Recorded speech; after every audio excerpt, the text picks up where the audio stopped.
Otherwise, why would a returning officer make a declaration, having gone through all this procedure your presenter made here? And I read it under CI 127, Regulation 43.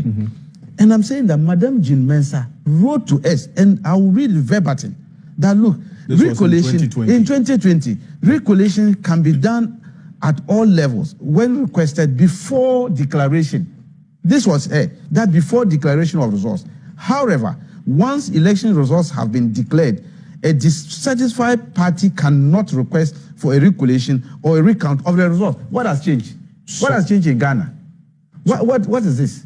So in the case of OWUSU East and Ghpage Central, Tema Central, and KWABENA, and then also that's Fantiakwa North. That's Ablekuma North. And Ablekuma North. Those 5, even though the EC says the declarations did not follow due process, that does not find any place. It doesn't find a place here. And I'm saying that, see, Alfred, another mistake they are making, because when we met with our opponent, the MPP, with the IGP, they were making reference to Afari time, that recollections happened.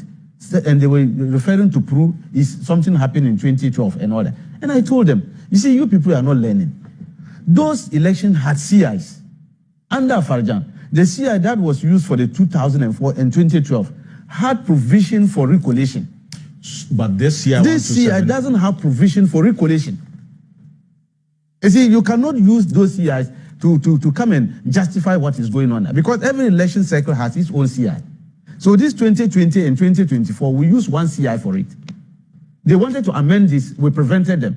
That's why they wanted to use Ghana card as they sold this thing another time. We prevented them from amending it in Parliament. So we continue to use the same CI that was used in 2020. So the regulations that was used in 2020 is the same regulation we use for 2024. So there's no room for recollection whatsoever. They are involved in illegality. And I think I would take this opportunity to call on His Excellency Nanado, the President, and then the incoming President, His Excellency John Dramani Mahama, to call them to order. Well, they've called on the two of them for support. They should rather call them to order. They are involved in illegality. What they are doing is complete illegality. They said they need protection to do. How can they protect them to continue to do illegal things?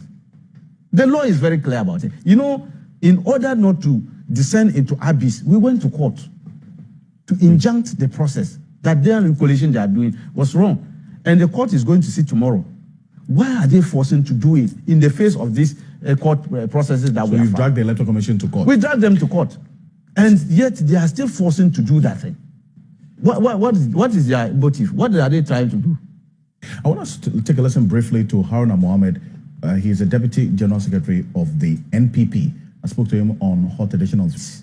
That's why you bring them together. The EC has the original copy, and then we have carbon copies.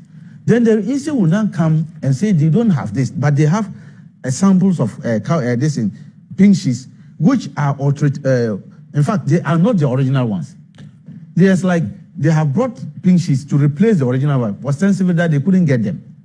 So the pink sheets that were brought by the EC. The EC. It's not the original. It's not the original pink sheets. And it's not the carbon copy. It's not the carbon copy too. So where did they get it from? So that is the question. That's why some of the polling station pink sheets could not be added to this thing. Because clearly the returning officers also rejected those ones and said, no, these are not correct ones. We cannot add them. Because even if you look at the face of it, you get to know that somebody just manufactured them and brought them there. So was it the same handwriting? Different handwritings. Even the carbon copies that we have and the MPP have was different from the original. It means somebody brought some original one somewhere. Ostensibly, the person was not smart enough, because the one the NDC has and the one the MPP has collaborated each other. But the original ones were different. From the EC was different from what MPP and NDC had. So how will you add sections? It happened in Samoma Dodgeri. At some of the 82 polling stations. I was there at the Tesano. When we saw that the MPP had photocopies, they didn't have carbon copies. They came with photocopies. So we asked them, where do you get photocopies? Pink sheets don't have photocopies. Ostensibly, somebody photocopies DS for them. I see. So this is the challenge we are facing. So you MPP, NDC, you have a pink sheet copy. NDC had a pink sheet copy, which were having the same details in the central city. Yes. But the Electoral Commission, a pink sheet that had different altogether. So the ones that we are going to accept these ones. That's why you had shortfalls in some of the areas. I see. And then we said clearly, look, even granted, if those ones were added, our candidate was still winning. Was that not the same basis Madam Gyan Mensah declared His Excellency John Dramani Mahama? Out of the 276, they could gather only 267. Is that not true? It left with 9. They didn't add the 9. But they came out with a very beautiful analogy. Of course, if you add all the 9 constituencies to Dr. Mahmoud Bawumia, he was not still going to. So clearly, Domi KWABENA, they said 3 pink sheets. Those 3 pink sheets, they know the problem with those 3 pink sheets. When the issues happened, they couldn't trace them. They are now trying to use scan copy. And we say, who accepts scan copy? The law doesn't allow that. Bring scan copies. The scan copies of of the pink sheets that was vandalized. Otherwise, everybody will sit in his room and scan pink sheets and bring it and say, these are original scan copies. So I see. So the declaration of Dom KWABENA was done without the 3 polling stations. 3 polling stations. Those what they are talking of. And clearly, even if they added, our candidate was still beating them with a wide margin. We're back shortly after this quick break. We'll round this matter up. Stay with us. Elections in Ghana. AMBO came into force on the 6th August 2020, and it was signed by Madam Gyan Mensah. So they cannot pretend not to understand what is in the CI, because it was under her hand that the CI was passed. Now, in this CI, the one who is responsible for parliamentary election is the returning officer. The CI gave them that power. Madam Gyan Mensah is responsible for presidential election. She has no business in this CI for parliamentary election. In fact, her only duty mentioned under parliamentary election is Regulation 43. If you look at Regulation 43, 2A and B, that is where she's mentioned under parliamentary. That is when the returning officer return the writ by filling the Form 1B to the commission. The commission, listen to what 2A says. 43.2.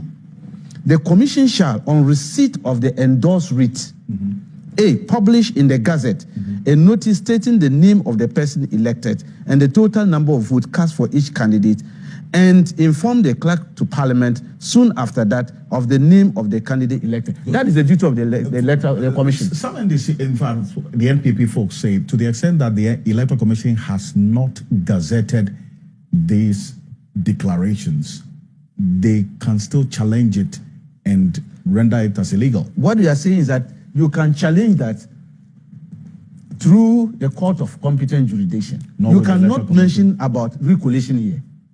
The CI has not mentioned anything about recollation. So the recollation has no reference in law? It has no reference in law. It has no reference. The declaration as who has become a parliamentary candidate elect rests under Regulation 43A up to H.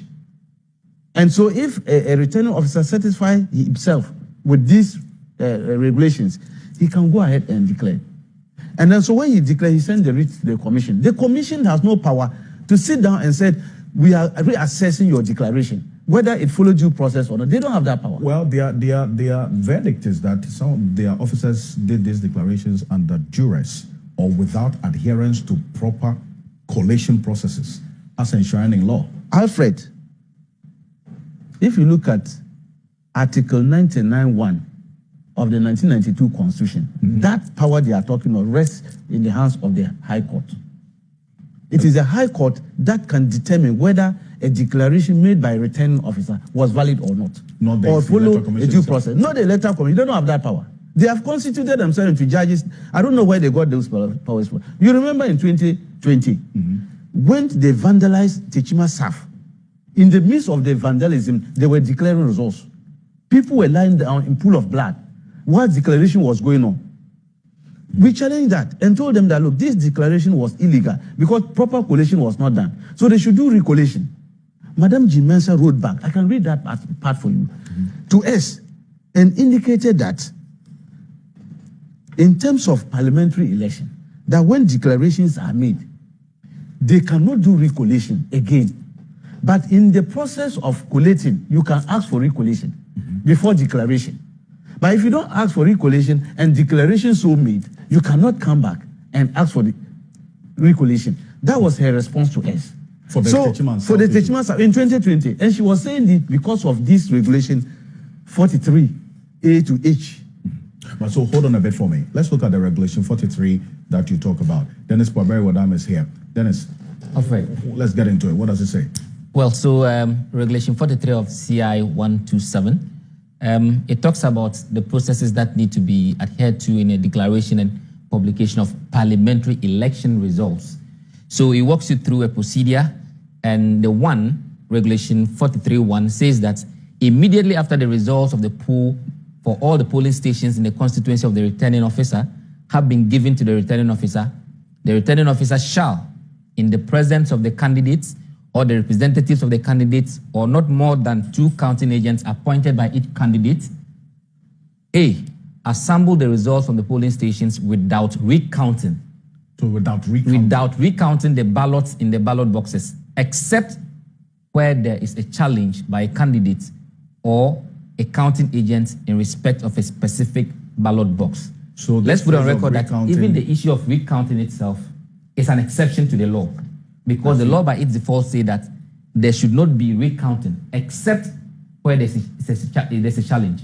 So, and this challenge must come from specific people. What it means is, again, is that the EC sole moto cannot recount. It cannot recollect, or we can replace the recounting to recollect. Okay. So counting itself, yes, count, no recounting, except where there's a challenge from agents or the candidates or their representatives. It continues. Now, after that is done, fill the parliamentary election results summary sheet as set out in Form 1D of the schedule. C, give public notice of the total number of votes cast for each candidate. D, publicly declare as elected in the parliamentary election the candidate who had the highest votes. And those are the videos we've been seeing. Now the process continues. After this, there's a request for the candidates or the representatives and counting agents of the agent, together with the returning officers, to sign a certain document, and it continues. The point has to be made. It goes all the way to a point where there's an endorsement of the rate specified in Form 1B of the schedule, the name of the person elected. Mind you, this is the person who has been declared. Yes. Forward to the commission the endorsed rates and the notes of the total number of votes cast for each of the candidates. It goes on to say that now the commission shall, on receipt of this endorsed rates, publish in the Gazette a notice stating the name of the person elected and the total number of votes cast for each candidate, and then subsequently inform the clerk to Parliament soon after that of the name of the candidates elected. I see. So this is what Regulation 43 of CI 127 spells out by way of declaration and publication of parliamentary election results. So there's really no room for the recollection as the Electoral Commission. We don't find it here. I see. So, but the commission and the commissioner they were quite clear in their words, and they've been consistent. In fact, Dr. Tanko, last week Friday, they addressed the media, and it's more like a reproduction of what they said last Friday, what we heard from the EC chair today, to the extent that these declarations were done under certain circumstances, it invalidates the results. Are you saying that regardless of the circumstance under these declarations were made, the results stand intact? Look, it doesn't lie in their mouth to determine a situation of that nature. They don't have that power. The power to determine whether a declaration was made under duress or not lies with the High Court, not the Commission. You see, that's the mistake we are making. Right. Otherwise, we are descending to an